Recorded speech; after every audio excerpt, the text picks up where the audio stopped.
इकरा PU science college, आपके भविष्य की हमें है फिक्र। स्टूडेंट के उज्जवल भविष्य के लिए Iqra PU science college first PUC और सेकंड पीयूसी के लिए एडमिशन शुरू हो चुके हैं। पीसीएमबी और नीट सीईटी कोर्स के ऑफर चल रहे हैं। यहाँ पर तजुर्बेकार स्टाफ, नए तकनीकी लैब, साथ ही स्टूडेंट को वाहन की सुविधा भी दी जाएगी। तो देर किस बात की, आज ही अपने बच्चों के उज्जवल भविष्य को लेकर रजिस्ट्रेशन करने के लिए 8147652423 पर मिस्ड कॉल करें। इनका पता Iqra PU science college, BSNL quarters near Mangoli base, Bijapur. अधिक जानकारी के लिए संपर्क करें 9538644299 और 8971021429 पर।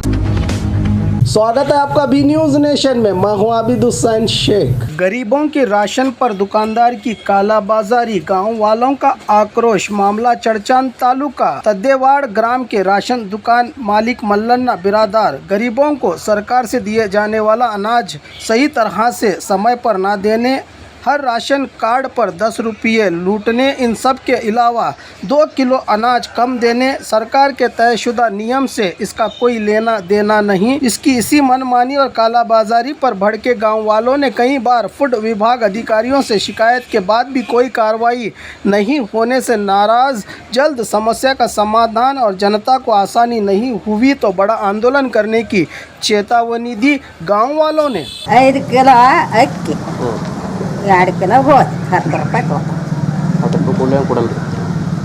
ನಾವು ಕೊಟ್ಟಿಲ್ಲ.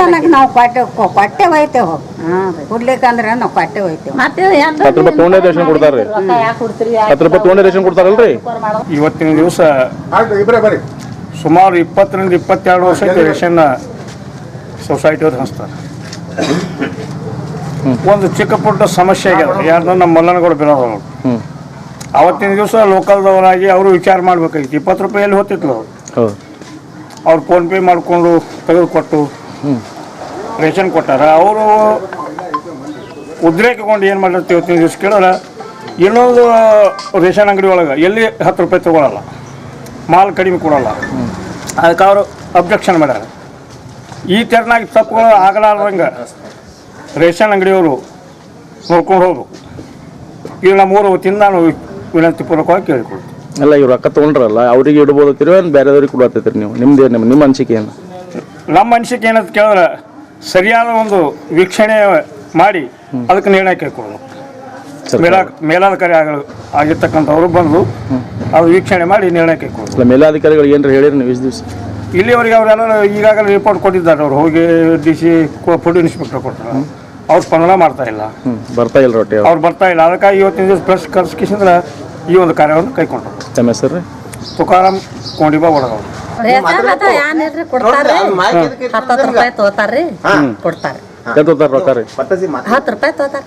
ಯಾಕೆ ಕೇಳಿಲ್ಲ? 10 ರೂಪಾಯಿ ಕೊಡ್ತೀರಿ, ಇಲ್ರಿ ನಾವು ಇಲ್ಲಿ ಧ್ಯಾನ ನಮ್ಗೆ ಗೊತ್ತಿಲ್ಲ, ತಗೋತಾರ ಹಂಗೆ ಕೊಟ್ಟಿದ್ದೇವೆ. ನಾವು ಕೇಳಿಲ್ಲ ಬೇರೆ ನಾವು ಇಲ್ರಿ ಕೇಳಿಲ್ಲ. ಮತ್ತೆ ನೀವು 10 ರೂಪಾಯಿ ಕೊಟ್ಟು ದುಡ್ಲಿಕ್ಕೆ ದಿನ ಅವರು ಮತ್ತೆ ನಿಮ್ಗೆ ಹಣ ಕೊಡೋದು ಹೆಂಗೆ ಆಗ್ತದೆ? ನೀವು ಹೆಂಗೆ 10 ರೂಪಾಯಿ ಕೊಡ್ತೀರಿ? ಆಗಲ್ಕ ರೇಷನ್ ಆಸೆ ಒಂದಿರ್ತದೆ, ಯಾಕಡೆ ಏನ್ ಅಡ್ಜಸ್ಟ್ ಮಾಡಿ ಕೊಡ್ಬೇಕಂತೇಳಿ ನಾವು ಕೊಡ್ತೇವ್ರಿ. 10 ರೂಪಾಯಿ ಕೊಡ್ಲ ರೇಷನ್ ಕೊಡ್ಲತ್ತಾರ್ರಿ. ಹ್ಞೂ ರೀ, 10 ರೂಪಾಯಿ ತಂದು ಕೊಡ್ತೇವ್ರಿ ರೇಷನ್. ಇಲ್ಲ ರೂಪಾಯಿ ರೀ ಇದ್ದಂಗೆ ಹೇಳ್ಬೇಕಲ್ಲ. ಒಂದು ಕಾರ್ಡಿಗೆ 10 ರೂಪಾಯಿ ತಗೋತಾರ. ನಾವು ಇದ್ದಂಗೆ ಹೇಳಕ್ ಅಲ್ಲೇನ ಎಷ್ಟು ಕೊಡ್ತಾರೆ? ಅಕ್ಕಿ ಎಷ್ಟು ಕೊಡ್ತಾರೆ? 5 ಕಿಲೋ ಅಕ್ಕಿ, 2 ಕಿಲೋ ಗೋಧಿ. ನಿಮಗೆ ರೀ ಕಟ್ ಮಾಡಿ ಕೊಡ್ತಾರಲ್ಲ. ಅಲ್ಲ, ಈ ರೇಷನ್ ನಿಮ್ಗೆ 10 ರೂಪಾಯಿ ಕೊಡ್ಲ ಅಂದ್ರೆ ರೇಷನ್ ಕೊಡ್ತಾರ ಇಲ್ಲ? ಅವರು 10 ರೂಪಾಯಿ ತೊಗೊಂಡೇ ಕೊಡ್ತಾರ. ಪ್ರತಿ ಸಲ ಒಂದು ಕಾರ್ಡಿನಿಂದ 2 kg ಕಮ್ಮಿ ಕೊಡ್ತಾರೆ. ಆ ನಂತರ ಏನದ ಒಂದು ಕಾರ್ಡಿಗೆ 10 ರೂಪಾಯಿ ತೊಗೋತಾರೆ. ಹೋದ ಸಲ ನಾ ಇಲ್ಲಿ ಬಂದಾಗ ನಾನು ಅಂತ್ಯಕ್ಕೆ ಚೇಂಜ್ ಇಲ್ಲಪ್ಪ, ಮತ್ತೊಂದು ಬಂದಾಗ ಕೊಡ್ತೀನಿ ಅಂದ್ರೂ ಆ ಚೇಂಜ್ ಇಲ್ಲ ಅಂದ್ರೂ 500 ರೂಪಾಯಿ ನೋಟ್ ಇದ್ರು ಕೊಡು, ಈ ಸದ್ ನಾವು ಚೇಂಜ್ ಜಾಗದ ಮ್ಯಾಗೆ ಕೊಡ್ತೇವೆ. ಈಗ ಅದು ಕೊಡ್ಲಾರಿ ನಾವು ಅಕ್ಕಿ ಕೊಡಲ್ಲ ಹಿಂಗೆ ಅಂತಾರೆ. 10 ರೂಪಾಯಿ ತೊಗೋತಾರೆ, 2 kg ಕಮ್ಮಿ ಕೊಡ್ತಾರೆ. ಯಾಕಂತ ಕೇಳಿಲ್ಲ ನೀವು ಅವ್ರಿಗೆ? ಯಾಕೆ ನಾವು ಮ್ಯಾಗಿಂದ ಇಷ್ಟೇ ಬರ್ತದೆ, ಒಂದು ಕಾರ್ಡಿಗೆ ಇಷ್ಟೇ ಅದ ಹಿಂಗೆ ಹೇಳ್ತಾರೆ ಅವ್ರು. ಕೇಳೋಣ, ನಿಮ್ಮ ಮೊಬೈಲ್ ಮೆಸೇಜ್ ಬರ್ತದೆ, ಎಷ್ಟು ಬರ್ತದೆ? ಮೆಸೇಜ್ ಪ್ರಕಾರ ಅವ್ರು ರೇಷನ್ ಕೊಡಂಗಿಲ್ಲ, ಕೊಡೋದಿಲ್ಲ. ಯಾಕಂತ ಕೇಳಿದ್ರೆ ಏನು ಹೇಳ್ತಾರೆ? ಅಷ್ಟೇ ಬರ್ತದೆ ಮ್ಯಾಗಿನ ಮಾಲ. ಒಂದು ಮೊಬೈಲ್ ತಗ ತೋರಿಸ್ಬೇಕಾಗಿತ್ತು ಮೆಸೇಜ್. ಮೆಸೇಜ್ ಅದು ಏನು ಎಷ್ಟು ಬರ್ತದೆ ಎಷ್ಟು ಹೋಗ್ತದೆ ನಮ್ಗೆ ಗುರ್ತಿಲ್ಲ. ಇಲ್ರಿ ನಾವು ರೈತರು, ನಮ್ಗೇನು ಗುರ್ತಾಗೋದು? ಹಿಂಗಾಗಿ ನಮ್ಗೇನು ಗುರ್ತಿಲ್ಲ. ನಾ ಅದ್ರ ಸಲುವಾಗಿ ಏನದ ಅವರು ಅದಕ್ಕೆ ಹಿನ್ನೆಲೆ ಅವ್ರಿಗೆ ಅಂದಿದ್ದೀವಿ ಹಾಂ ಹಿಂಗೆ ಕಮ್ಮಿ ಕೊಟ್ರಿ ಹೆಂಗತ್ತಂದ್ರೆ ನನಗೆ ಎರಡು ಸಲ ನಾ ಬಟ್ ಒತ್ತಿ ಬಂದೀನಿ ಬಟ್ ಒತ್ತು ಬಂದ ಒಳಕಿಂದ ಅದು ಕಾರ್ಡ ನಾ ಅಕ್ಕಿ ಒಯ್ದಿಲ್ಲ ಆಯ್ತು ಮತ್ತೊಮ್ಮೆ 2 ದಿವಸ ಬಿಟ್ಟು ಕೇಳೋಣ ಹಂಚೋದಾಗ್ಯದ ಅಂತ ಹೇಳಿದ್ರು ಆಯ್ತು ಮುಂದಿನ ಸಲ ಅದು ಹೆಚ್ಚಿಂದು ಕೊಡಲಿಲ್ಲ ನೀವು ಫಿಂಗರ್ ಇಟ್ಕೊಳಕ್ಕೆ ಒಂದ್ಸಲ ಒಯ್ದಿಲ್ಲ 2ನೇ ಸಲ ಬಂದ್ರು ನೀವು ಅಕ್ಕಿ ಕೊಡಲಿಲ್ಲ ಅವರು ಕೊಟ್ಟಿಲ್ಲ ಮತ್ತೆ ಯಾಕೆ ಎಲ್ಲಿ ಹೋಯ್ತೈತೆ ಅಂತ ಕೇಳ್ಬೇಕ್ರಿ ಅಕ್ಕಿ ಅವರು ನೀವು ಬಂದು ಒಯ್ಬೇಕಂತಾರ ಅವರು ನಾವು ಒಯ್ದಿಲ್ಲ ಅಂದ್ರು ನಿಮ್ದು ಇರ್ತಕ್ಕಂಥ ಅಕ್ಕಿ ಅಲ್ಲಿ ಇರ್ಬೇಕಲ್ಲ ಇರಬೇಕು ಅದು ಕರೆಕ್ಟ್ ಆಯ್ತು ಅವ್ರಿಗೆ ಇದ್ರ ಮಾತಾಡೋರು ಯಾರು ಇಲ್ಲ ಹಾಂ ಹಾಂ ಏನು ಗುಂಡಿಗಿರಿ ಮಾಡ್ತಾರೆ ಇದು ಗುಂಡಿಗಿರಿ ಮಾಡ್ತಾರೋ ಏನು ಮಾಡ್ತಾರೋ ನೀವು ವಿಚಾರ ಮಾಡಿರಲ್ಲ ಹಾಂ ಹಾಂ ಒಟ್ಟು ರೊಕ್ಕನೂ ತೋತಾರ ನೀವು ಫಿಂಗರ್ ಇಟ್ಟರು ರೇಷನ್ ಕೊಟ್ಟಿಲ್ಲ ಹಾಂ ಕೊಟ್ಟಿಲ್ಲ ಅಂತಂದ್ರೆ ನಾನು ಬರೋದಾಗಿಲ್ಲ ನಿಮ್ಮ ರೇಷನ್ ಬಂದು ಕೇಳಿದ್ರೆ ಆಮೇಲೆ ಇಲ್ಲ ತಿಳಿಯಲ್ಲ ಇಲ್ಲ ಅಂತ ಹೇಳ್ಯಾರ ಈಗ ನಿಮ್ಮ ಮನ್ಸಿಗೆ ಏನೀಗ ಇದು ಒಟ್ಟು ಊರನ್ನ 4 ಜನ ಕೂಡಿ ಒಳ್ಳೆಯವ್ರು ಯಾರು ಹಂಚ್ತಾರ ಅನ್ನೋದು ಅಭಿಪ್ರಾಯ ಮಾಡ್ತಾರಲ್ಲ ಅವ್ರಿಗೆ ಹಂಚಲು ಕುಡಿಬೇಕಂತ ನಮ್ಮ ಅಭಿಪ್ರಾಯ. ತಮ್ಮ ಹೆಸರು ರೀ? ಭೀಮಾಶಂಕರ್ ಬೇರೆಯವ್ರ. ತುಂಬ ಜನಗಳಿಂದ ಇವೆಲ್ಲ ಸಮಸ್ಯೆಗಳು ಬರ್ತಾವೆ, ನಾವು ಕೇಳಿವಿ. ನಾನು ಒಂದು ಸಲ ಇಲ್ಲಿ ಬಂದು ಹೇಳಿದೆ, ದುಡ್ಡು ತೊಗೋಬೇಡ್ರಿ, ಬಡವ್ರು ಇರ್ತಾರೆ, ಕಷ್ಟ ಆಗ್ತದೆ, ಪ್ರಪಂಚ ಮಾಡೋದು ಬದುಕೋದೇ ಕಷ್ಟ ಆಗ್ತದೆ, 10 ರೂಪಾಯಿ ತೊಗೋಬೇಡ್ರಿ ಅಂತ ಹೇಳೋದು ಒಂದು ಸಲ. ಕೆಲವೊಂದು ದಿವ್ಸ ಬಿಟ್ರೇನೋ ಗೊತ್ತಾಗಲಿಲ್ಲ, ಮುಂದೆ ಹಂಗೆ ನಮ್ಮದಂತೂ ಕಾರ್ಡ್ ಇಲ್ಲ, ನಾವು ಬರೋಂಗಿಲ್ಲ, ಅದು ನಮ್ಗೆ ಗೊತ್ತಾಗಂಗಿಲ್ಲ. ಅಂದ್ರೆ ಆಮೇಲೆ ಹಾಗೆ ಮೇಲೆ ಯಾರಾದರೂ ಬಂದು ಕಿರಿಕಿರಿ ಕೊಡ್ತಾರೆ, ಈ ರೇಷನ್ದವ್ರಿಗೆ ಹೇಳ್ರಿ, ದುಡ್ಡು ತೊಗೋತಾರೆ, ದುಡ್ಡು ತೊಗೊಂಡು ಕಾಳು ಕಡಿಮೆ ಕೊಡ್ತಾರೆ, ಹಂಗೆ ಮಾಡ್ತಾರೆ, ಹಿಂಗೆ ಮಾಡ್ತಾರೆ ಅಂದರು. ಆಯ್ತಪ್ಪ ಅಂಥೇಳಿ ನಾವು ಸಂಬಂಧಪಟ್ಟ ಇಲಾಖೆಗೆ ವರದಿ ಕೊಡ್ಲಿಕ್ಕೆ ಕಳಿಸಿವಿ. ಫುಡ್ ಇನ್ಸ್ಪೆಕ್ಟ್ರಿಗೆ, DC ನಮ್ಮ ಮಲ್ಲನಗೌಡ ಪಾಟೀಲ್ ಹೋಗಿ ಕೊಟ್ಟರೆ ಅವರು ಏನೂ ಅದಕ್ಕೆ ಮರ್ಯಾದೆ ಕೊಡದೆ ಯಾರೂ ಇಲ್ಲಿ ತನಕ ಬಂದಿಲ್ಲ. ಯಾವ ಅಧಿಕಾರಿಗಳು ಬಂದಿಲ್ಲ? ಯಾವ ಅಧಿಕಾರಿ, ಡಿಸ್ಟಿಕ್ ಅಧಿಕಾರಿನೂ ಬಂದಿಲ್ಲ, ತಾಲೂಕು ಅಧಿಕಾರಿನೂ ಬಂದಿಲ್ಲ.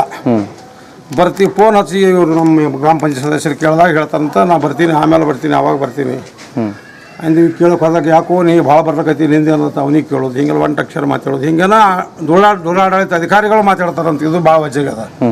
ಊರಿನ ಸಮಸ್ಯೆ ಊರನವ್ರು ಕೂಡ ಬಗೆಹರಿಸ್ಬೋದು. ಇದೇನು ದೊಡ್ಡದಲ್ಲ, ಎಲ್ಲರೂ ಕೂಡಿ ಕೂತ್ಕೊಂಡು ವಿಚಾರ ಮಾಡ್ಕೊಂಡು ಅವ್ರು ಸರಿ ಹಂಚಿಲ್ಲ ಮತ್ತೊಬ್ರಿಗೆ ಕೊಡ್ಲಿಕ್ಬೋದು. ಅಲ್ಲಿ ಏನು ದೊಡ್ಡ ಗಳಿಕಿರಂಗಿಲ್ಲ, ಪ್ರಾಮಾಣಿಕವಾಗಿ ಹಂಚೋದಿರ್ತದೆ. ಗಳಿಸೋ ಸಲುವಾಗಿ ಇದು ಬಿಸ್ನೆಸ್ ಅಲ್ಲ, ಅಲ್ಲಿ ಏನೂ ಉಳಿಯಂಗಿಲ್ಲ. ಅವ್ರು ಏನು ಕಮಿಷನ್ ಕೊಡ್ತಾರೆ ಅಷ್ಟರಿಗೆ ತೃಪ್ತಿ ಆಗ್ಬೇಕು ಹಂಚಾವ. ಇದೇನು ದೊಡ್ಡ ಗಳಿಕೆ ತಿಳ್ಕೊಂಡು ಯಾರು ಮಾಡುವಂಥದ್ದಿಲ್ಲ. ಅಧಿಕಾರಿಗಳು ಯಾರು ಒಟ್ಟ ಸ್ಪಂದನೆ ಮಾಡಿಲ್ಲ, ಅಧಿಕಾರಿಗಳು ಯಾರು ಕ್ಯಾರಿ ಅಂದಿಲ್ಲ. ಅವ್ರು ಎಷ್ಟು ಕೊಟ್ಟರು ಅದಕ್ಕೆ ಇದು MLA ಅವ್ರಿಗೆ ಹೆಚ್ಚು ಹೇಳಿಸದ, MLA ಅವ್ರು ಲೆಟರ್ ಕೊಟ್ಟದ. ಏನು ನಾವು ರೇಷನ್ ತೆಗಿರಿ ಬಿಡೋದು ಕೊಟ್ಟಿಲ್ಲ, ನಮ್ಮ ರೇಷನ್ ಅಂಗಡಿಯಾಗ ನ್ಯಾಯ ತಪ್ಪದ, ನ್ಯಾಯ ಒದಗಿಸಿ ಕೊಡ್ರಿ, ಆ ಸಂಬಂಧಪಟ್ಟ ಇಲಾಖೆ ಅವ್ರಿಗೆ ಹೇಳ್ರಿ, ಅದನ್ನು ಊರಿಗೆ ಬಂದು ಮಂದಿ ಕೂಡಿಸಿ ಶುದ್ಧ ಮಾಡಿ ಕೊಡ್ರಿ. ಯಾರೇ ಕನ್ಸಲ್ಟ್ರಿಗೆ ಅಬ್ಜೆಕ್ಷನ್ ಇಲ್ಲ, ಅವರೇ ಸರಿಯಾಗಿ ಹಂಚ್ತೇವಪ್ಪ ಅಂತಂದ್ರೆ ಏನು ಅದಕ್ಕೇನು ನಾವೇ ಮಾಡ್ಬೇಕಂತ ಯಾರ ಮೇಲೆ ಇಲ್ಲಿ ಯಾರಿಗೂ ಅನ್ಯಾಯ ಆಗಲಾರ್ದಂಗೆ ನಾವು ಹಂಚಿ ಕೊಡ್ತೇವೆ ಅಂದ್ರೆ ಯಾಕೆ ಹಂಚಲ್ರಕ್ಕ ಪ್ರಶ್ನೆ ಇಲ್ಲ. ಇಲ್ಲಿ ನಮಗೆ ಹಂಗೆ ಹಂಚೋದಾಗಲ್ಲ, ನಮಗೆ ಹಿಂಗೆ ಆಗ್ತದೆ ಅಂದ್ರೆ ಮತ್ತೊಬ್ರಿಗೆ ಹಂಚಲು ಕೊಡೋನು. ಯಾರು ಇವಲ್ಲಂದ್ರೆ ಅವರೇ ಹಂಚಲ್ರು, ತಾಲೂಕು ಆಡಳಿತ ಹಂಚಲ್ರು. ಈಗ ಅಧಿಕಾರಿಗಳ ಮೇಲೆ ಇದು ಮಾಡ್ತೀರಿ? ಅಧಿಕಾರಿಗಳ ಮ್ಯಾಗ ಅಂದ್ರೆ ಏನ್ರಿ, ನಾವು ಕೊಟ್ಟಿವಿ, ಕ್ರಮಬದ್ಧವಾಗಿ ಅವ್ರಿಗೆ ಅರ್ಜಿ ಕೊಟ್ಟಿವಿ, ರಿಸೀವ್ಡ್ ಕಾಪಿ ತಂದೀವಿ. ಹುಡುಗ ಹೋಗಿ ಬಂದಾನ ತಂದ್ರೆ ಭೀ ಅದಕ್ಕೆ ಮರ್ಯಾದೆ ಇಲ್ಲ. ಯಾಕೆ ಕೊಟ್ರಿ? ಈಗ ಅಧಿಕಾರಿಗಳು ಏನು ಹೇಳಿ ಬಯಸ್ತೀರಿ ನೀವು? ಅಧಿಕಾರಿಗಳ ನಿರ್ಲಕ್ಷ್ಯದಿಂದ ಇಷ್ಟು ಊರಾಗ ದೊಡ್ಡದ, ಸಣ್ಣ ಊರ ಇರ್ತಾವ, ಬಡತನ ಜನ ಇರ್ತದ. ಇಂಥ ದೊಡ್ಡ ಸಮಸ್ಯೆಗಳು ದೊಡ್ಡದಾಗಿ ಬೆಳೆದು ಅಂದ್ರೆ ಏನ್ರಿ, ಇಂಥ ಸಣ್ಣ ಸಮಸ್ಯೆಗಳು ದೊಡ್ಡದಾಗಿ ಬೆಳೆದು ಅಂದ್ರೆ ಸಮಸ್ಯೆಗೆ ಮೂಲ ಆಗ್ತದೆ. ಅದನ್ನು ಅಧಿಕಾರಿಗಳ ಜವಾಬ್ದಾರಿ ಇರ್ತದೆ. ಆ ಅಧಿಕಾರಿಗಳ ಜವಾಬ್ದಾರಿ ತಗೊಂಡು ಅದನ್ನು ಬಂದು ಬಗೆಹರಿಸೋದಕ್ಕೆ ಸಾಧ್ಯ ಅದ ಯಾರು? ಆ ಇಲಾಖೆಯವರು. ಇಲಾಖೆಯವ್ರು ಬರಲಿಲ್ಲ, ನಮಗೆ ಅಷ್ಟು ಎಲ್ಲರಿಗೂ ಗೊತ್ತಾಗಂಗಿಲ್ಲ, ಎಲ್ಲರಿಗೂ ಅಷ್ಟು ತಿಳಿಯಂಗಿಲ್ಲ. ಯಾರು ದುಡ್ಡಿಗೆ ಕಿಮ್ಮತ್ತು ಮಾಡೋದ್ರು ಗಪ್ಚಿಪ್ ಕೇಳಿ ಕೊಟ್ಟು ಹೋಗ್ತಾರೆ. ಯಾರು 10 ರೂಪಾಯಿ ತರುವುದೇ ಕಷ್ಟ ಇರ್ತದೆ ಅವರಿಗೆ, ಚಂತಾನ ಕೆಲಸಕ್ಕೆ ಹೋಗ್ತಿರ್ಬೇಕು, ಅಂಥವ್ರಿಗೆ ಅದು ತ್ರಾಸ ಆಗ್ತದೆ. ಅಂಥವ್ರಿಗೆ ತೊಗೊಬೇಡ್ರಪ್ಪ ಅಂತ 1-2 ಸಲ ಬಂದು ನಾವು ಸೂಕ್ಷ್ಮವಾಗಿ ಹೇಳಿದ್ವಿ ಕಿವಿ ಮಾತು. ಯಾರು ಕೊಡಂಗಿಲ್ಲ ಥರ ನಮ್ಮಲ್ಲಿ ಜೋರಿ ಮಾಡಿಬಿಡ್ರಿ, ಬಿಟ್ಟುಬಿಡ್ರಿ. ಯಾರು ಸಂತೋಷ ನಕ್ಕೋತ 10 ಕೊಡಲಿ 20 ಕೊಟ್ಟರು ತೊಗೋರಿ, ಇದರ ಬತ್ತು ತೊಗೋಬಾರ್ದು ಅಂತ ರೂಲ್ಸ್ ಅದು ಹೋಗ್ತೀವಿ. ಆದರೆ ಅದಕ್ಕೂ ನಿಮ್ಮದು ಏನು ಖರ್ಚು ತೊಗೋತಿದ್ದೀರಲ್ಲ ತೋರಿ, ಗೊತ್ತಿಲ್ದಂಗೆ ತೊಗೋಬೇಕು, ತೆರಿ ಬರೋದು ತೊಗೋಬೇಕು. ಅದು ಎಲ್ಲ ರುಜುರು ತೊಗೋಬೇಕು, ಕಾಯ್ದೆ ಪಾಶೆಲ್ಲ ಓಟ್ಕೊಡು ಚಿಲ್ಲರ್ ಕೊಡ್ತಾ ಅಂದ್ರೆ ಅದಲ್ಲ, ಆ ಟೈಪ್ ಇರಬಾರ್ದು. ಅದಕ್ಕೆ ಒಂದು ಎಲ್ಲರಿಗೆ ನ್ಯಾಯ ಸಿಗುವಂಗೆ ಬಡಬಗ್ಗರಿಗೆ ರೇಷನ್ ಈಗ ಗೌರ್ಮೆಂಟ್ ದುನಿಯಾದೇ ಅನುಕೂಲ ಮಾಡ್ಯದ. ಕೂಲಿಗಾಗಿ ಎಲ್ಲ ಕೂಲಿ ಕಾರ್ಮಿಕರಿಗೆ ಕಾಳನಿ ಯೋಜನೆ ಮಾಡ್ಯದ. ತಿಂಗಳಿಗೆ 2 ದಿವಸ ತಿಂಗಳದಾಗ ಅದು 2 ದಿವಸ ಹಂಚೋದು, 2 ದಿವಸ ಬಂದಿಟ್ಟು ಮತ್ತೆ 2-3 ದಿವಸ ಬಿಡ್ತಾರೆ. ಅದು ಯಾರಿಗೆ ಸಿಗ್ತದೆ ಹಿಂಗೆ ಅವ್ರದ್ದು ಅದು ಆಗೋದಕ್ಕೆ ಕಂಪ್ಲೀಟ್ ಹಂಚಬೇಕು. ನಾವು ಇವರೇ ಹಂಚಿ ಅವ್ರ ಹಂಚಿ ಹೇಳಂಗಿಲ್ಲ, ಯಾರು ಹಂಚೋರು ಒಟ್ಟು ನ್ಯಾಯ ಸಿಗಬೇಕು ನಮಗೆ. ಈ ಅಧಿಕಾರಿಗಳು ಬಂದು ನ್ಯಾಯ ಕೊಡಲಾಗ್ಯಾರ ಅಷ್ಟೇ. ಅಧಿಕಾರಿಗಳು ನ್ಯಾಯ ಕೊಡಬೇಕು, ನ್ಯಾಯ ಬೆಲೆ ಅಂಗಡಿ ಮಾಡೋರಿಗೆ ಹೇಳ್ಬೇಕು. ಅವರು ಒಂದು ವೇಳೆ ನ್ಯಾಯ ಅವ್ರು ಬಂದು ಬರಲಿಲ್ಲ ಅಂದ್ರೆ ನೀವು ಏನು ಮಾಡೋರು ಮುಂದೆ? ನಾವು ಅದಕ್ಕೆ ಮುಂದಿನ ಉಗ್ರ ಹೋರಾಟ ಮಾಡಕ್ಕೆ ಅದಕ್ಕೊಂದು ಟೀಮ್ ರೆಡಿ ಮಾಡ್ತೀವಿ, ಸತ್ಯಾಗ್ರಹ ಕೊಂಡಿರ್ತೀವಿ. ನ್ಯಾಯ ಸಿಗೋ ತನಕ ಬಿಡಂಗಿಲ್ಲ. ಇದು ನಮ್ಮ ಸಲುವಾಗಿ ಅಲ್ಲ, ದೌಳವ್ರದಲ್ಲ, ಇದು ಬಡ ಜನರದು. ಬಡ ಜನರು ಕಷ್ಟಕ್ಕೆ ಬಿದ್ದರೆ ಅಂದ್ರೆ ಅವ್ರಿಗೆ ನ್ಯಾಯ ಸಿಗಲಿಲ್ಲ, ಅದು ಅಧಿಕಾರಿಗಳಿದ್ದು ಉಪಯೋಗ ಏನಾಯ್ತು, ಅಲ್ಲಿ ನಾವಿದ್ದು ಉಪಯೋಗ ಏನಾಯಿತು? ಅದಕ್ಕೆ ಬಡವರಿಗೆ ನ್ಯಾಯ ಸಿಗೋ ತನಕ ಈ ಹೋರಾಟ ದಂಡಿ ಮುಟ್ಟದೇ ಇಲ್ಲ. ತಮ್ಮ ಹೆಸರು? ವಿಠ್ಠಲ್ ವಡಗಾಂವ್. और खबरों के लिए देखते रहिए बी न्यूज़ नेशन।